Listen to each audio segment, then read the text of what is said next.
Sí se violaron los derechos de los jóvenes en el News Divine. Alzan los precios y crisis alimentaria son las preocupaciones de la cumbre del G8. A la pantalla grande la historia de Ingrid Betancourt. Arranca la Pamplonada en España. Esto y más hoy en Conexión Universal. Hola, qué bueno que nos acompaña. Empiece la semana bien informado. Hola, Jorge. ¿Qué tal, Ana? Estas son las noticias más importantes.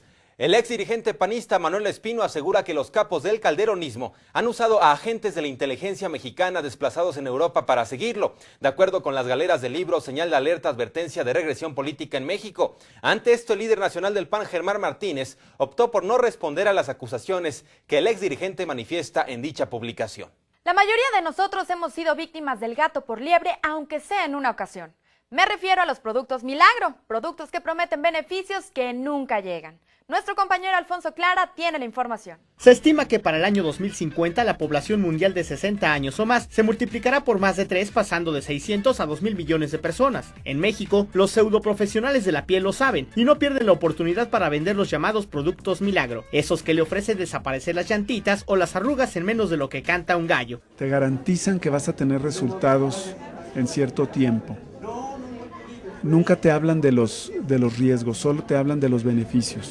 Normalmente, quienes acuden a este tipo de tratamientos milagrosos buscan ahorrarse unos centavos, pero terminan gastando más de la cuenta. El riesgo en la piel de utilizar productos que no conocemos cómo actúan ni qué son, pues es de ocasionar una dermatitis por contacto. En otras palabras, se puede quemar la piel.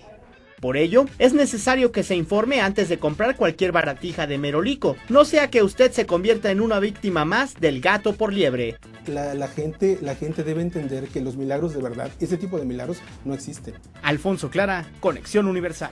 Con un video, hoy el procurador de justicia capitalino Rodolfo Félix Cárdenas presentó 6 conclusiones sobre el caso News Divine, ninguna de las cuales muestra información concluyente o reveladora. En el video se describen más de 10 momentos sobre el incidente ocurrido en la Nueva Atzacoalco. Asimismo, reconoció que hubo violación a los derechos humanos de los menores durante los traslados a diversas instalaciones de la Secretaría de Seguridad Pública.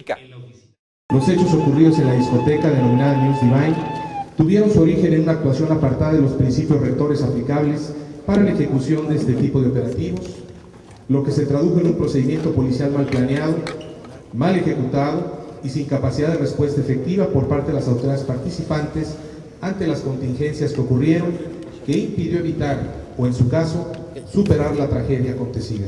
Los diversos errores en que se incurrió en el operativo demuestran la inadecuada planeación, organización y ejecución del mismo, con sus fatales consecuencias. El mando único a cargo del operativo tomó la decisión de detener a todos los menores y darles un trato de probables responsables y no de víctimas, contra la indicación expresa de su mando superior y de las normas aplicables. Mañana será un día clave en lo que respecta a este caso, pues se prevé que se dé a conocer el informe final de la Comisión de Derechos Humanos del Distrito Federal. Y de Francisco Chiguil, delegado con licencia en Gustavo Amadero, ya no se supo más. Pero en los años más recientes, ¿realmente ha cambiado la figura del delegado en la ciudad? Actualmente la figura del jefe delegacional, si bien tiene una amplia gama de acciones para interactuar con los habitantes, también sigue sujeto a limitaciones con respecto a la estructura del gobierno del Distrito Federal. Los jefes delegacionales no reciben recursos económicos por concepto de participaciones federales y su papel para generar recursos propios como fideicomisos es muy limitado. Un jefe delegacional puede por ley manejar el otorgamiento de permisos y licencias para realizar obras, certificar usos de suelo, adquirir reservas territoriales, solicitar expropiaciones y proponer modificaciones al programa de desarrollo urbano delegacional. Puede también otorgar permisos para el uso de la vía pública, prestar servicios públicos, realizar un padrón de giros mercantiles, llevar el registro civil, promover el desarrollo económico y la participación comunitaria, el control de partidas presupuestales mayores, así como la asignación más clara y directa de obras y servicios y, por supuesto, el control de cuerpos policíacos por parte de los jefes delegacionales son materias pendientes que siguen en el centro de la discusión entre legisladores locales y federales. Tiene los días contados. La Dirección Federal de Seguridad, o lo que es lo mismo el Palacio de Tortura en México en la época de la Guerra Sucia, va a desaparecer, pues en el terreno que actualmente ocupa el inmueble en la Plaza de la República se creará una construcción tipo colonial que funcionará como hotel u oficinas, con motivo del bicentenario de la Independencia de México. Pese a que los lugares desaparezcan, los actos de tortura siguen presentes hasta el día de hoy. Investigaciones hechas por la Comisión Nacional de los Derechos Humanos documentan que funcionarios públicos de Guanajuato ejercen la tortura como una práctica sistemática para obtener información o declaraciones. Jalisco, Distrito Federal, Baja California, Guanajuato, Sonora, Sinaloa, Estado de México, Michoacán, Nuevo León, Veracruz, Chihuahua y Tamaulipas son las entidades con mayor número de delitos denunciados en el último año y medio. Por este motivo, en la mayoría se están realizando operativos con el propósito de revertir esa tendencia, pues representan el 78% de los delitos registrados en todo el país. Pega a mexicanos la ley antiinmigrante española. Ciudadanos mexicanos fueron forzados a regresar al país por las actualizaciones que hizo el gobierno de España a las normas para turistas extracomunitarios que pretenden ingresar a la Unión Europea por la frontera ibérica. Y ya que estamos en estos temas, según datos del Instituto Nacional de Migración, se espera que estas vacaciones lleguen a nuestro país cerca de 1 millón de paisanos que trabajan en Estados Unidos. En algunos estados del norte, la ocupación hotelera empieza la temporada alta con 60%, mientras que en el turismo nacional se calcula que 39 millones de personas visiten los diversos destinos turísticos, provocando con ello una derrama económica de 2.500 millones de dólares.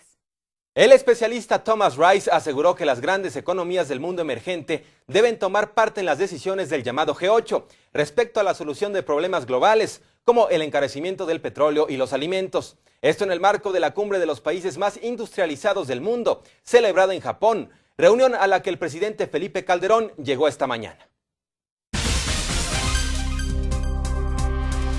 Así pasamos al ámbito internacional. En Medio Oriente la violencia no para. El último atentado fue en Afganistán, en donde se registraron decenas de muertos.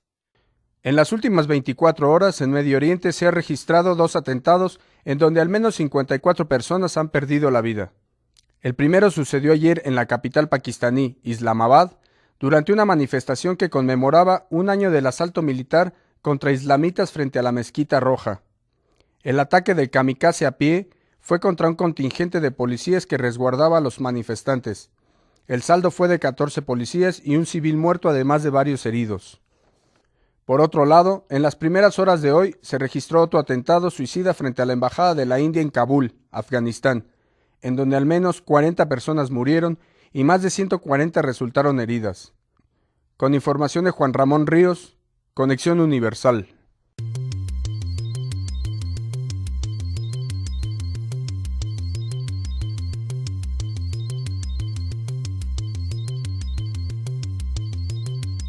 Ingrid Betancourt volvió a manifestar su disposición a mediar entre los presidentes de su país, Álvaro Uribe, y de Venezuela, Hugo Chávez, para que ambos retomen la confianza. Asimismo, le aconsejó al mandatario colombiano Álvaro Uribe que modere su lenguaje con las FARC, pues dijo que debe rectificar algunas cosas, como su vocablo radical extremista y de odio hacia los guerrilleros. Por su parte, Fidel Castro pidió a las FARC que liberen incondicionalmente a todas las personas que tienen secuestradas. Esto a través de su columna Reflexiones del compañero Fidel. Sin embargo, el expresidente cubano opinó que el grupo guerrillero colombiano no debe renunciar a las armas. Hoy bajo los reflectores se encuentra la historia de un rescate de película. En colaboración con un gran estudio de Hollywood, una televisora colombiana producirá una película sobre la operación militar que permitió el rescate de Ingrid Betancourt y otros 14 rehenes en manos de las FARC. El director colombiano Simón Brand será el encargado de dirigir dicha cinta. Y quieren estudiar su cerebro. Una de las principales asociaciones de defensa de los derechos de los animales PETA está dispuesta a averiguar por qué a Sharon Stone le encantan lucir carísimos abrigos de piel, y para ello le mandó una carta pidiéndole que se someta a un estudio que consiste en un escáner cerebral. La Furia Roja está imparable en una final que superó todas las expectativas que había generado, y con un nivel de tenis pocas veces visto, el español Rafael Nadal, de 22 años, logró obtener su primera corona de Wimbledon, y lo hizo venciendo nada menos que al número 1 del mundo, el suizo Roger Federer. Y con motivo de las fiestas de San Fermín ya inició en Pamplona, España, el primer encierro. Los festejos duran 9 días en los que la principal atracción es correr entre toros. La fiesta apenas comienza y ya se calculan poco más de una docena de heridos de distintas nacionalidades. Hasta aquí las noticias, muchísimas gracias por haber estado con nosotros. Recuerde que ya nos puede ver directamente en eluniversaltv.com.mx. Que tenga un excelente inicio de semana.